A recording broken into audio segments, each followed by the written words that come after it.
guys, welcome back to my channel. In today's episode, I want to share some of my new challenges and new lifestyle here in Tokyo as I'm slowly settling down here. Today is a rainy day and it's not as bright sunny as always here, and it's still around 18 degrees, 20 degrees here, and I feel pretty calm because I finally feel like I'm settling down here. And another big reason that I feel this calm, I think, is that I'm trying to keep my space as open as possible, as little things as possible. For those of you who maybe move to a new place or move to a new country, you must feel the same with me, is that you must throw a lot of things that you don't think is necessary to keep, which for me is 18 years of stuff I've accumulated in Canada. And then when I throw it at the moment when I throw it, I remember I had a little meltdown. I couldn't believe how sad I was, especially the books I had, and then a lot of clothes. I have to sell it or give it to a friend. I'm happy to give it to a friend because I know that it's in a good hands. But when I have to throw it, I couldn't. At the end, I don't have enough time. I have to throw it. I feel really pain inside of me. Like some part of me is left there. Like I lost the things I was holding on to. And then I changed from buying books into Kindle. I'm trying to read with Kindle here to make sure I don't buy too many books anymore, because although I really really love the smell of the book, but I have to give up on that because you have to keep your space as minimal as possible and not like accumulate too many things. I think book is one of the things. I also have a lot of records. Anyway, I think I have this Maria Kondo moment of my life, which I was kind of denying before. I was like, I don't know when I wanted to throw things from my place, and then I could not do it. But in this way, because I have to move to another country, I force myself to just do it. Have to do it because I know Japan have smaller space. That's the first thing. The second thing is I wanted to feel this minimal. I want to create more space in my head in my head. It does actually works because now there are two reasons for that.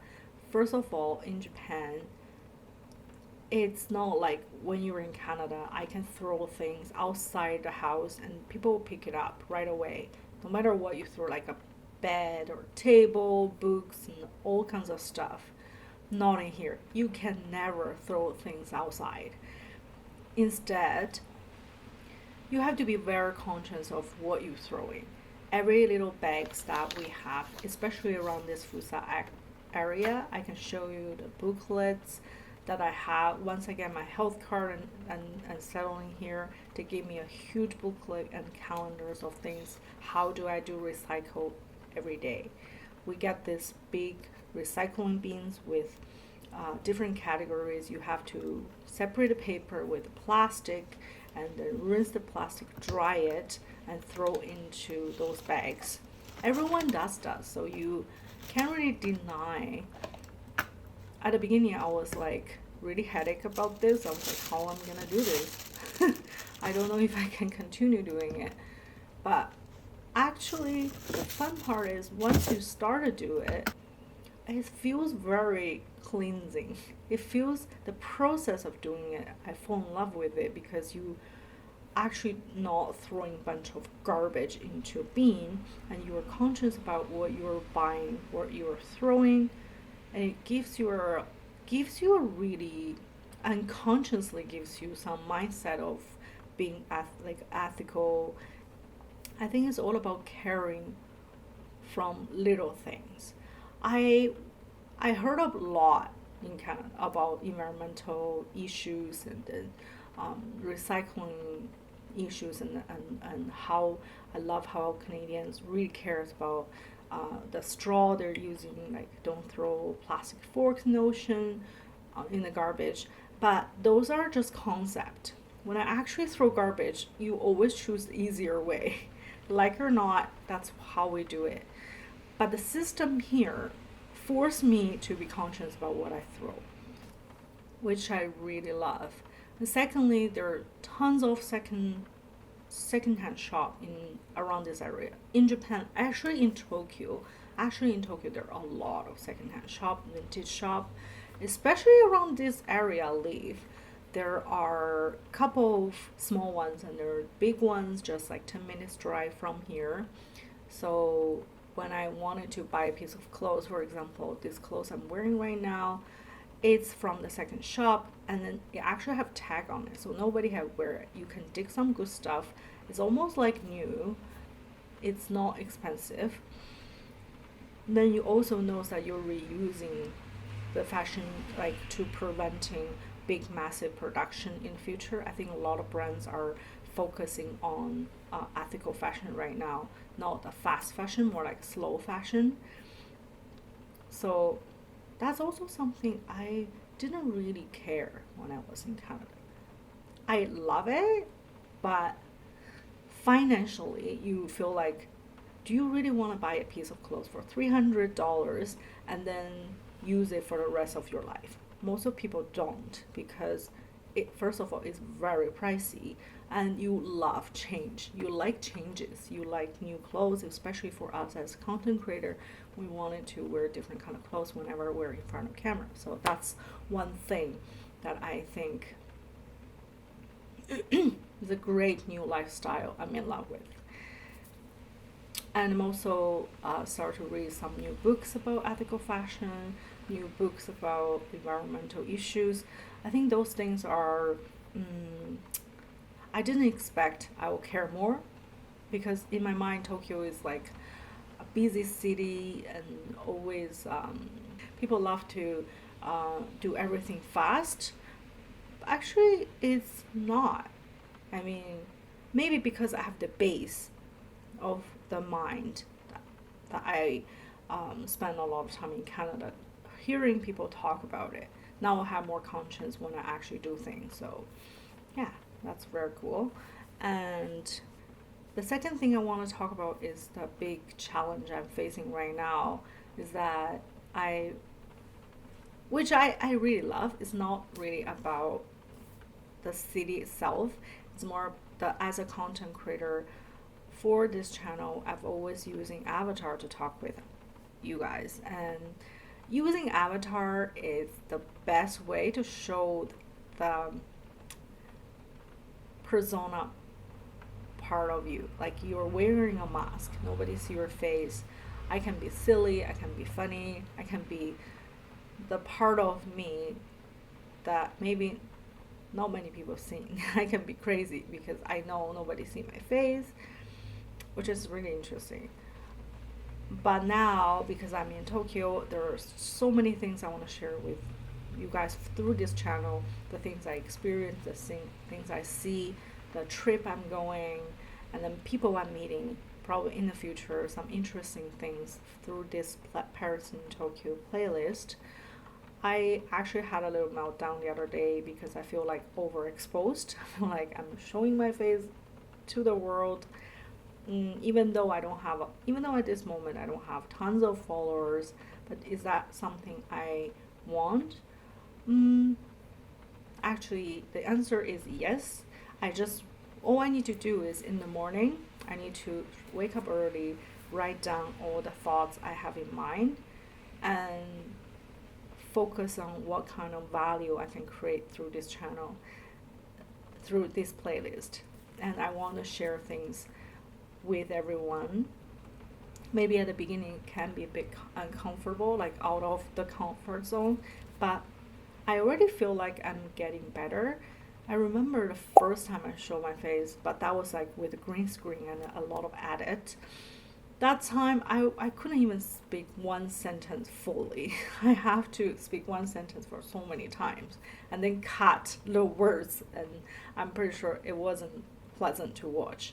As time goes by, I can start to do selfies, I can talk with you guys like this. Like, I think it's all about practicing, show up. It's part of my job now. I have to do it, and will I think I start to enjoy it as long as I know what what's the purpose and what kind of valuable information or valuable content I can create here. Art and technology is something, as I mentioned so many times, is our profession. We do projects through art and technology, and that's the knowledge we can provide. But the lifestyle part, Paris and Tokyo lifestyle part, so I want to find my own unique perspective and voice through this playlist to communicate with more audience. So please let me know if there's anything you like to watch or any information you like to see. I will find my voice and then also provide information you guys need. Speaking of which, about providing advice, I'm also thinking to give a couple of advice of me living here for 2 months with my husband. Of course, he's Japanese, so for me, the huge challenge of not speaking the language is off my shoulder. But at the same time, I have to say, Tokyo is a great place to speak English. Whenever I go, wherever I go, whenever I speak English, people seems more friendly. Like they really like to try. They try to understand what you say. They try to communicate with you, and even they don't understand anything, they will just smile and maybe some interaction with facial expression and gesture. So it's like down to human interaction. It's not too much about the language. I find it really new and interesting. I feel respect in so many ways. I know that could be because they're trying to sell me things, or generally just because they wanted to speak English. I don't know. I think English is the pretty good language to speak here. So if you ever worry about get yourself around in Tokyo, travel around, I don't think that's a big problem, because as long as you speak English, people will be friendly to you. And a lot of signs in Tokyo are with Japanese and English, so I don't think that will be a big challenge. The biggest challenge I find is kind of out of my imagination, is that Tokyo is not as futuristic as I thought. There are so many things, especially involved with government things, are very analog. For example, if we have to, when we arrive Tokyo, we live with my husband's parents' house. So the foreigner identity card, I need to have the address on it. So I do have it with his parents' house address. And then after a month and a half, we have to go City Hall to change the address. Instead of going there and change on the computer, you actually have to go to town hall, I think, to erase it first. So what we have to do is go to the city hall around the previous area we live, even though they're just like two little, it's not even big city. It's like still in Tokyo, but is different city name. And then we have to go to the previous one and apply to withdraw that address. So showing that we are moving out, and then to get a certificate of moving out from that area of Tokyo, and then go to the new city hall where we're living, Fusa, right now, and then go there and apply to tell them, okay, this is certificate, we move out from the previous place, now we're moving in. Oh my god, this is too much. But this is one part about Japan that I also heard from my friend when they're doing, for example, they're exporting things from one country to another. Usually you just write it down everything on the computer, and yeah, like I think that's most of the country do, but not in Japan. People love analog writing. They always have piles of files, written files, which for me is like mind blowing. Tokyo, when you think about it, is everything futuristic, but this part is not. The analog part of the government files, everything is very analog. So keep that in mind. Don't freak out. I wanted to share more futuristic things in the future because that's what we're interested about. But this is something I also want to point out. Not everything in Tokyo is futuristic. So anyway, this is my little recap for the first 2 months I live in Japan. There are tons of more things I want to share, and this is just some new challenge, new lifestyle I'm facing. Hopefully, it's somehow helpful. Hopefully, it's fun for you guys to watch. And if you have any questions about settling down here, or some question about the Fusa city, I love to help answering. So just shoot me a comment, write a comment, or write on Discord group, join our Discord group, and ask all kind of questions if you want. We'll answer as soon as possible. Yeah, that's it for today's video. Thank you so much for watching. I will see you guys in the next video. Take care. Bye.